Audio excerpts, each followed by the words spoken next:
Hello everyone, welcome back to my YouTube channel. আশা করি তোমরা সকলেই ভালো আছো এবং সুস্থ আছো। আজকে আরেকটা নতুন ভিডিওতে তোমাদের সবাইকে স্বাগত। আজকে আমি তোমাদের সাথে শেয়ার করব একটা লিলি ফুলের টিউটোরিয়াল, যেটা তোমরা খুবই সহজেই কোনো রকমের টুলস ছাড়াই তৈরি করে নিতে পারবে। যারা বিগিনার্স রয়েছে তাদের ক্ষেত্রে কিন্তু এই ভিডিওটা অনেকটাই হেল্পফুল হতে চলেছে। তো ভিডিওটা স্কিপ না করে কিন্তু শেষ পর্যন্ত দেখার অনুরোধ থাকলো। তো দেখো, ফার্স্টে কিন্তু ক্লেটাকে রেডি করে নিয়ে আমি একটা বেস রেডি করে নিয়েছিলাম। এরপরে ক্লের আর কিছুটা পার্ট নিয়ে সেটাকে ইকুয়াল কোয়ান্টিটিতে আমি ভাগ করে নিয়েছি। আমি এখানে দুটো ফুল বানাবো, তাই আমি দুটো পার্ট নিয়েছি। তারপরে দেখো, এটাকে কিন্তু ওয়াটার ড্রপ শেপ আমি দিচ্ছি। এটাকে যতটা পারবে তোমরা পাতলাভাবে করবে। আর এখানে আমি ফিঙ্গারের সাহায্যে করছি। তো ফিঙ্গারে আমি ফার্স্টে কিন্তু একটু পাউডার লাগিয়ে নিয়েছিলাম, যাতে ক্লেটা না আটকে যায় হাতে, কারণ ক্লেটা কাঁচা অবস্থায় স্টিকি থাকে। তো দেখো, এইভাবে কিন্তু আমি ভালোভাবে ফিঙ্গারের সাহায্যে ফ্ল্যাট করে নিয়েছি। তোমরা যদি ফ্ল্যাট এইভাবে না করতে চাও, তোমরা কিন্তু এই প্লাস্টিক শিটটার উপরেও বসিয়ে নিয়ে কিন্তু এইভাবে করে নিতে পারবে। এরপরে আর কিছুটা আমি ক্লে নিয়ে সেটাকে এইভাবে রোল করে নিয়েছি। এরপরে দেখো, এই যে প্লাস্টিক শিটটার উপরে আমি আর একটু ফিঙ্গারের সাহায্যে চেপে দিয়ে পাতলা করে নিয়েছি। এরপরে ক্লেটাকে আমি রোল করে নিয়ে যে দড়ির মতন একটু বানিয়ে নিয়েছিলাম, তো সেটাকে এইভাবে মিডিলে বসিয়ে দেব। তারপরে একটা নিডিলের সাহায্যে এইভাবে একটু টেক্সচার দেব।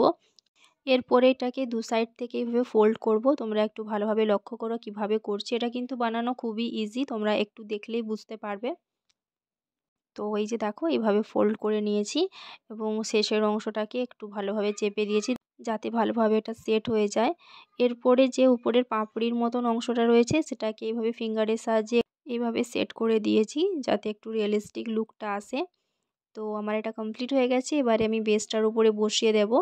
যেহেতু বেসটা আমার ড্রাই হয়নি, তাই আমি এখানে কোনো রকমের গ্লু অ্যাপ্লাই করিনি।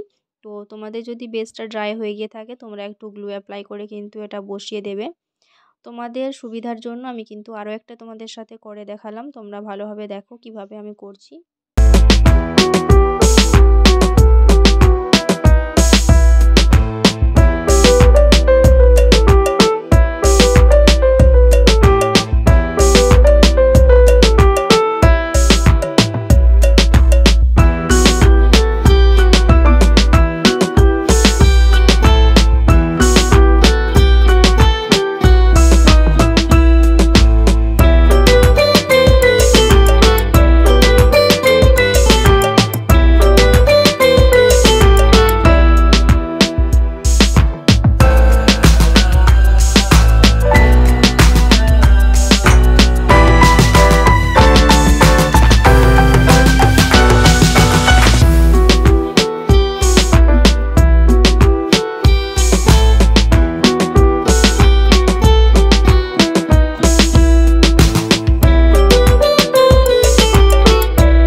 দেখো, এটাও কিন্তু আমার কমপ্লিট হয়ে গেছে। এরপর এটাকেও আমি এইভাবে বসিয়ে দেব। তো এটা আমার কমপ্লিট হয়ে গেল। এরপর পছন্দ মতো কালার দিয়ে এটাকে টোটালি কমপ্লিট করে নেব, তাহলে কিন্তু এটা আমার রেডি হয়ে যাবে। ভিডিওটা একটু ভালো লেগে থাকলে চ্যানেলটাকে অবশ্যই সাবস্ক্রাইব করে দিয়ে পাশে থাকবে এবং কমেন্ট করে অবশ্যই জানাবে এটা তোমাদের কেমন লেগেছে। দেখা হচ্ছে আবার নেক্সট ভিডিওতে।